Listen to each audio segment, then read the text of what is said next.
unlocking your world of creativity with best-selling author and brand innovator, Mark Stinson. This episode is brought to you by White Cloud Coffee Roasters, where every bean tells a story of adventure. Visit whitecloudcoffee.com and use the code CREATIVITY. Welcome back, friends, to our podcast, Your World of Creativity, where we explore inspiration and innovation with creative practitioners around the globe.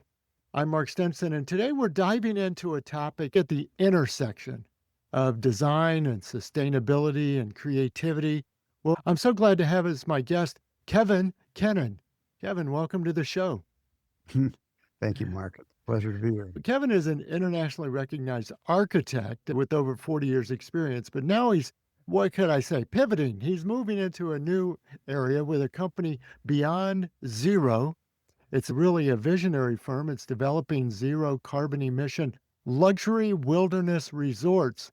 Boy, there's a lot to define in those terms, I'm sure, luxury wilderness resorts.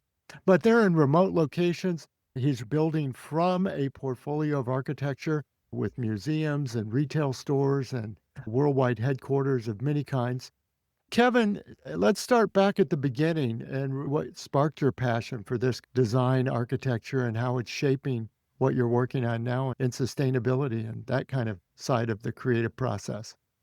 I like to start some of these talks by just tackling the word sustainability, because I feel like at this point, it's been so overused that it's almost meaningless. And in a way, just the basis of the word of sustainability is sustain. And you have to ask yourself, a fundamental question is, what are we trying to sustain? Because I think most of us would agree that the present sucks. And the problem with my profession is that there's a lot of people who's been brought into this for very noble reasons, I think, and ones that I, in my heart, agree with. I've always agreed with, which is how do we protect our planet for our kids? And this overuse of the term, it has caused, I think, a lot of bad things. Net zero, for example, really is just a sort of fancy way of trading off. I'm allowed to pollute in West Virginia if I put a certain amount of money in a carbon bank and grow trees in Oregon. That doesn't make any sense. That doesn't really help people like where they live. And I do believe that ultimately architecture is fundamentally a local thing. Its meaning is derived from experience, and you can only really experience it by being there. And so getting away from the word sustainable, trying to look at architecture, at least the ones the architects that I always admire have been fundamentally visionaries. They're not so much problem solvers. They're people who basically help provide us with a blueprint to the future. Now, if this sounds a little utopian, it is. But I do think that getting back to the core issue, which is that architecture is local, and also that we as architects do best, I think, for our society when we are using our creative talents to point a way towards the future. Even if that future is changed along the way, that's all part of the process. That's the thing. I like this. I like this foundation. Yeah. And now we bring in the idea of luxury and resort. And somehow the collision of these words is what strikes me as very interesting. Yeah. If we ditch that terminology and say, okay, that worked for us for a while, and start to really think of other words. I like regenerative. I like imagine ecosystems. This already starts to become something where we're really focused on growth, and growth that comes from the bottom up.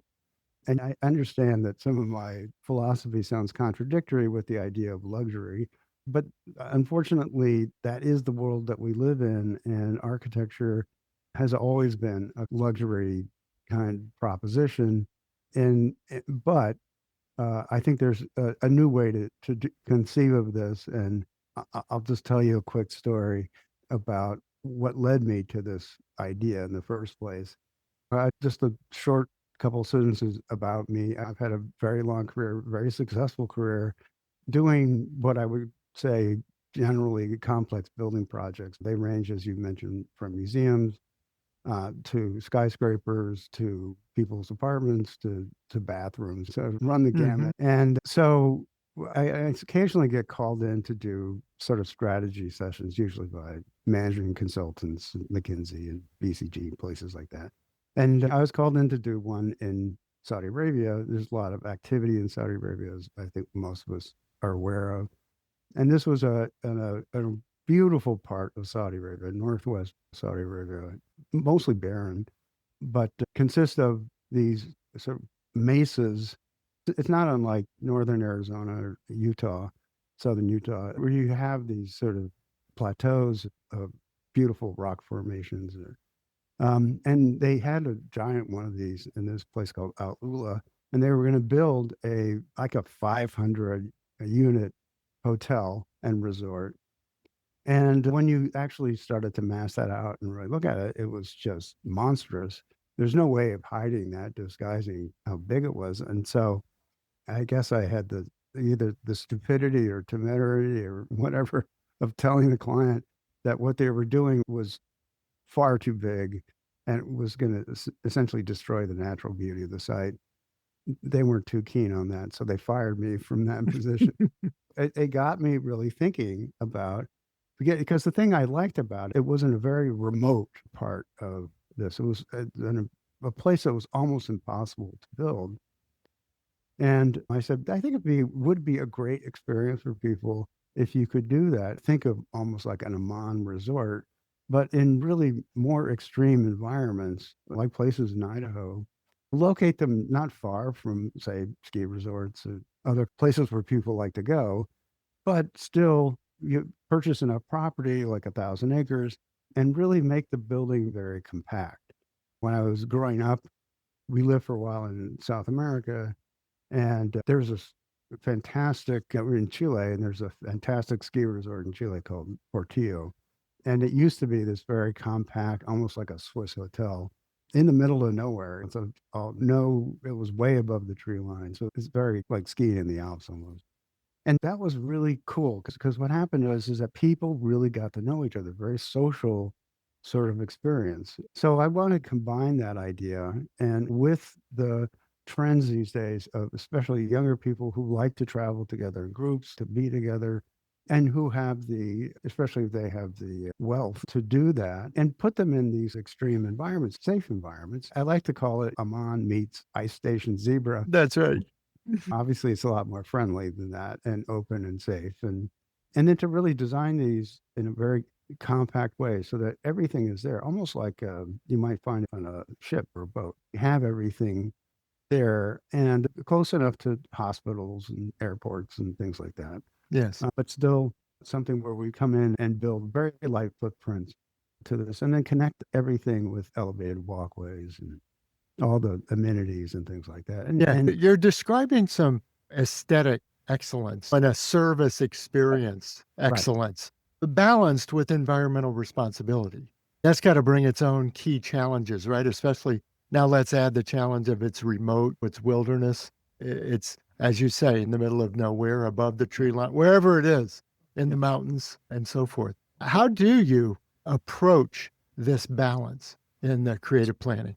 So I think this is what's interesting about it because I have so much experience doing these large, complex projects, and I guess I like doing them.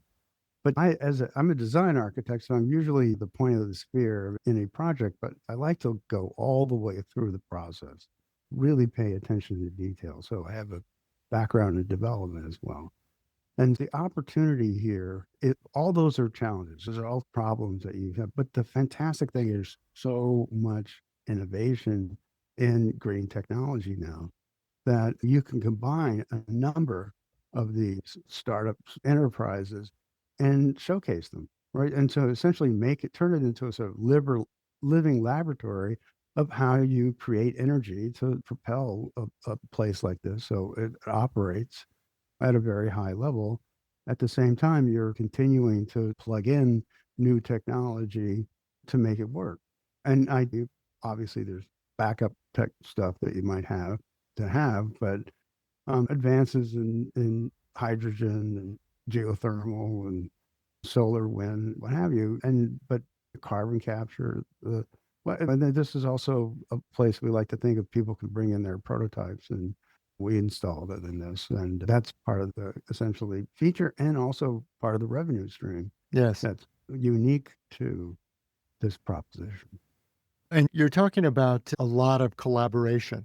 Yeah. And I wanted to dive into that. We love to talk about collaboration in a creative show like ours because no man is an island, as we say, but certainly no creative project ever got off the ground without collaborators. So here we have architects, developers. In the case of cities, you have city planners, urban planners, but in this case, maybe hospitality and And other creative planners. I'm curious how all of those roles contribute and how you work with them all in an orchestrated way. that's I'm glad you said orchestrated, because that's essentially another one of my roles throughout my career as a design architect. And a lot of people don't know this, is that architecture is a highly collaborative enterprise. And it's also quite social. A lot of people get into architecture because they like the atmosphere of the studio and working together with their friends, and that's another one of those things that sort of gets me going in this. And you can't do this without collaboration. And so the point here is that I like to say that my whole career has been almost conducting a symphony of experts. And so that's the thing, is you bring in the top people, most of them who I know, but personally, and want to do continue my relationships with them, creative relationships. And you go through the process. And I generally have faith that you'll get there in the end, just because of what we've been able to do in the past. Yes.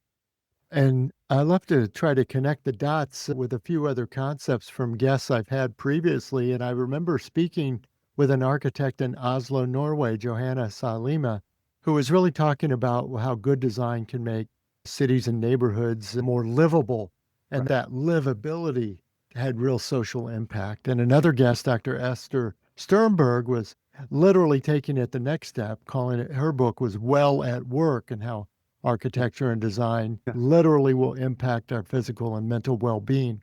And I think about your work then in resort and hospitality and these wilderness areas. How could those contribute to our well-being, if I could put that in air quotes? Yeah. Part of this has been an evolution of an idea. Key to that was, I look at places like Davos, where they bring together people at the highest echelon of business, mainly. But I like the idea of places where people can go, and or Aspen, the Aspen Design Conference, because the small places where people can gather and exchange ideas. And in this case, because you're gathering and exchanging ideas in a wilderness environment, it's wilderness. The nature is no longer an abstraction; it's real, and there are issues there that you've got to contend with. I grew up in California, right on the coast, not far from where the recent fires occurred, and I know what it's like to live in an earthquake zone on a landslide area, fighting fires, and being essentially on the edge of nature. And that's a profound experience. Very, I think that's part of it, is that if the people who are really making decisions in the world have that kind of experience, I'm not saying that everybody's going to have some epiphany about this, but I think it does something to hopefully change their perspective for the better. yes. We've been talking about impact on health, but you've also said that one of the goals is a cultural impact. That if you could leave your mark on that and some of your memorable projects, like a Barclays headquarters or a Rodin Museum, or even your contribution to the design competition for the World Trade Center, all of these had cultural potential. Are you thinking about that now too? That not only could you make an impact environmentally, but perhaps culturally? So the fundamental design principle of these hotels is that it's what I like to call light footprint architecture. You really go in and disturb exactly the surroundings as little as possible. So everything's elevated. It's almost like a giant treehouse. And what's early in my career, or actually this mid-career, but I had this idea. This is right after 9/11. My wife and I went down, and we lived blocks away. We were in the neighborhood, profoundly affected, and we decided that we'd actually go down there. It was about maybe 3 or 4 days after it happened. And it was utter pandemonium. People were climbing fences. They were hawking World Trade Center souvenirs. It was chaos. All the trucks coming in and out, and emergency vehicles, and smoke was still there. You could see fragments left over.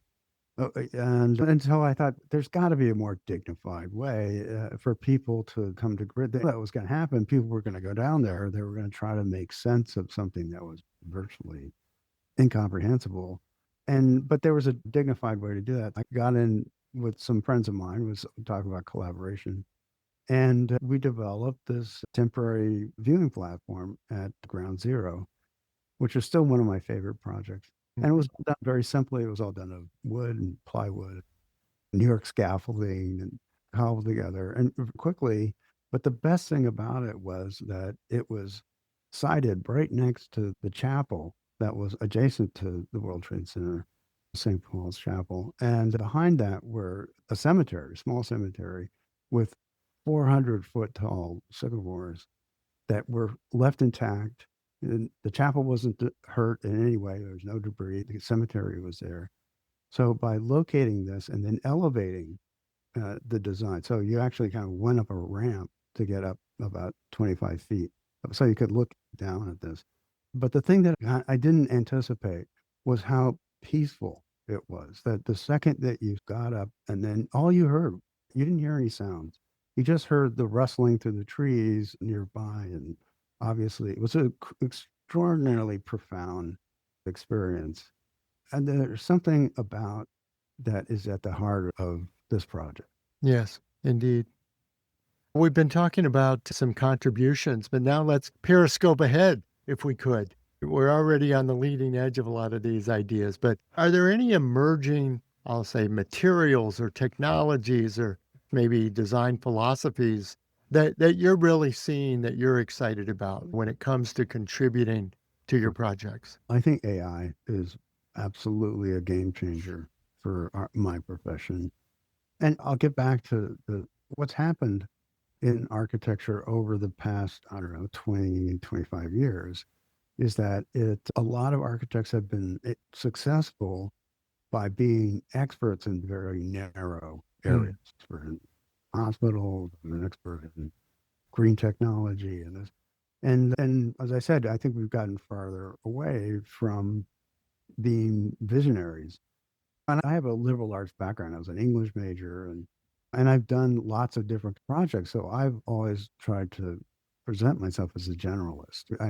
I get most of my energy by inspiration from completely disparate areas, a lot of them outside of architecture, and by people who don't work in architecture. And I think that there's opportunities with AI for the profession to really broaden itself and make meaningful contributions. I like working with a lot of young people. I have 2 kids, both in college. And fortunately, none of one of them want to be architects. Uh, but I'm just trying to encourage that a broadening of that. And I think AI, it really does best for people like myself who spent their whole careers working and leading teams of creative people and essentially guiding them the way that you now can work with AI. Obviously, there's lots of problems with that, but I would like to get back to architecture spending more time thinking about the future, talking to people, really going back to the interdisciplinary part of my profession and getting away from this over specialization. I'm really a big believer in talent over learned expertise. Wonderful. Thanks for sharing that vision and that outlook. I want to ask about the business side a little bit, Kevin. Your company Beyond Zero, it's a DDC Inc., combining a lot of design and development work. Yeah, right. But what's the business side look like Right. for those listeners who want to say, how do we make our creativity sustainable and profitable? Yeah. In this case, this is really a development company. And what we do is now look for the best talent that's out there, especially young, up and coming talent, people who are going to make a mark in the future. And that combines two of my passions, which is mentorship. And then at the same time, how do you make that a thriving and profitable enterprise? So I almost have to separate the two things. So from the business side, we operate essentially as a sort of startup, which is a new thing in real estate. We're about to do an investment round, and that investment round is really just to do the kind of initial design and the site selection. So we've already identified areas where something like this can go. Idaho actually being one of them. We like to think of this as a passport to an adventure and really get people on board early on. The neat thing about what I'm discovering from business side is that we're opening up entirely new streams of revenue that doesn't exist in any of the hospitality projects I've done before. And precisely because by putting this into more extreme environments, you've got to solve a lot of problems that are unique to that sort of thing. But in solving that, you're actually opening yourself up to new collaborations, new ways in which you can actually create income. And then I think this is going to be a very profitable enterprise. So anybody's listening, you want to hit me up, you can get in the round. I was thinking about people who are going to want to learn more about you and your work and perhaps the business. How can we connect with you and find out more about what you're working on? Okay, the easiest is LinkedIn. Now, the only problem with me and LinkedIn, because I like being verified when I connect with people, Yes. is that my first name is Paul, and the only way that LinkedIn allows you to be verified is if it matches your passport. But nobody calls me Paul. That was my dad's name. Yes. And I would call Kevin. It's one of those things. You can just Google me. There's not many Kevin Kennon architects in the world. Fair enough. And so that's it. That's the easiest. You can always just reach out to me. Yes. Put your LinkedIn profile in the show notes. Listeners, you can find Kevin and connect with him there. Kevin, what a great conversation. I really enjoyed listening to your perspective on design, but also the new creative possibilities in the projects you're working on. Thanks for sharing. Okay. Thank you, Mark. I really enjoyed this. I appreciate that. And when I'm out in Idaho, we'll have to get. Yes, absolutely. I'll meet you up in Sun Valley, one of my favorite places. I'll show you the coffee shops off the beaten path. Gotcha. Yes, very good. Speaking of coffee, listeners, before we go, I have to thank our sponsor, White Cloud Coffee Roasters, Idaho born and bred in the White Cloud Mountains. You can get 10% off your order with the code CREATIVITY at checkout. You get that discount when you visit whitecloudcoffee.com. And be sure to subscribe, rate, and review your World of Creativity on your favorite podcast app. It really helps us bring creative and innovative minds like Kevin to our show. Great. And join us again next time. We're going to continue our around the world journeys. We've stamped our creative passports in New York today, but we'll continue our around the world journeys to talk to creative practitioners everywhere and learn more about how they unlock our world of creativity. I'm Mark Stinson, and we'll see you next time.